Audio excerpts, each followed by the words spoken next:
Ben McKee, Patrick Brown, Go Vols 24/7 here on campus on Tuesday of Kentucky week. Tennessee still trying to flip the page from its unfortunate loss in Tuscaloosa this past weekend. Spoke to Alec Ablin and Brian Jean-Marie today, Tennessee's tight end coach and linebackers coach. We'll start with Alec Ablin, who had a lot of good things to say about Tennessee's young tight ends who we do not see play on Saturday. Yeah, Ethan Davis is a guy that was pretty highly rated coming out of high school, and it was interesting that Ablin kind of talked about him being behind physically, and you kind of point to the collarbone injury in the spring game, got him behind a little bit, but they like how he's shown some things in practice, and they expect him to be ready to go when his time comes. I don't think it'll be this season with them having Jacob Warren and McCown Castles. And then Emmanuel Koye is the late addition to this class from Nigeria, came over from the NFL Academy in London. Is completely new to football, but Ablin said he likes getting a chance on Thursdays to watch the scout team tape and see what he's doing down there. And so, and you can see an incremental progress from the fall. And he's sort of a longer-term prospect, but a guy they continue to be excited about. Yeah, and Brian Jean-Marie had a lot of great things to say about Tennessee's defensive play, especially there in the second half. He disagreed with the notion that Tennessee was not locked in or didn't play with the same edge there in the second half. I know that's been a topic of conversation since Saturday.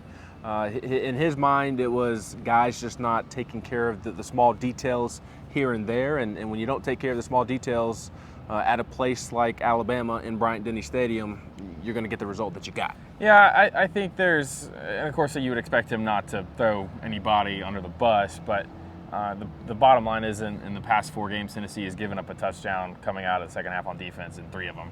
And obviously the 2-play quick strike touchdown, I don't even call it a drive, it was just 2 plays, for Alabama really swung that game. That got the ball kind of rolling, and Tennessee was never able to get it stopped and get the momentum back.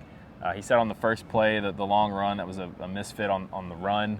Brought pressure. On a blitz, right, from the linebackers. He also pointed to some runs that Alabama had with the quarterback and Jalen Milroe.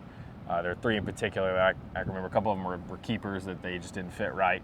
Some of that was on linebackers, some of that was on the defensive backs coming down as well, and then they had a scramble too on a 3rd and 10. Those were big plays in the game that led to points for Alabama. So he seems to be pleased with how his young linebackers are coming along. Elijah Herring in particular, he says there's still moments where he's inexperienced and you see that happening, but he's still a guy that just plays hard and plays with a lot of effort and is physical.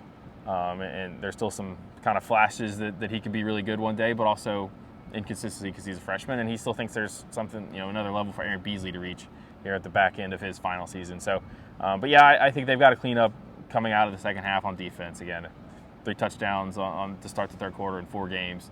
And really a lot of big plays when you go back to South Carolina was the long touchdown run where they didn't fit it right, and then you have 2 big plays for Alabama. So they got to fix that. Yeah, also spoke to Dylan Sampson and Aaron Beasley as well. Sampson was as impressive as he always is, showing great leadership and just saying that you just got to kind of fight your way through these tough road challenges. You don't really know what you're in for until you get into it, and when you do get into it, you just got to keep pushing until you can get past the finish line. Yeah, and he was kind of asked a little bit about leadership, and he said that you can talk about it, but at some point you got to go out there and put the action to it, and really he kind of echoed what coaches say, and you just got to go out there and make a play, and that's what they got to do. He made it sound like the team and the mindset of the team and leadership of the team is really good. He pointed to a clip that's been out there that Tyler Barron having his head down, and Tyree West, who's like Sampson, just a sophomore, tell him to keep his head up. That's an indication of guys having each other's backs, and but yeah, they've got to get the road thing right because they're back on the road this week, and it'll be a night game. It'll be revved up for Kentucky up there, and they'll be wanting to win, and Tennessee's got to be able to respond better than it has in the first 2 road games of the season. Yeah, and lastly, Aaron Beasley talking about Ray Davis, big challenge, likes his game, he said. That's going to be a huge point of emphasis this week in slowing down that Kentucky running game. Yeah, and Brian Jean-Marie said that they thought he was really good at Vanderbilt, Davis was, and now he's a really good fit for how Kentucky plays. So it's going to be a little bit different. Kentucky's a little bit more old school. They're not going to spray everything out as much, but got to get off tackle, got to get off blocks and make tackles and be physical, and that's going to be a test for Tennessee this week. Absolutely, and we have coverage all week long up at Go Vols 24/7 as Tennessee prepares to head north to Lexington to face Kentucky on Saturday night. He's Patrick Brown. I'm Ben McKee.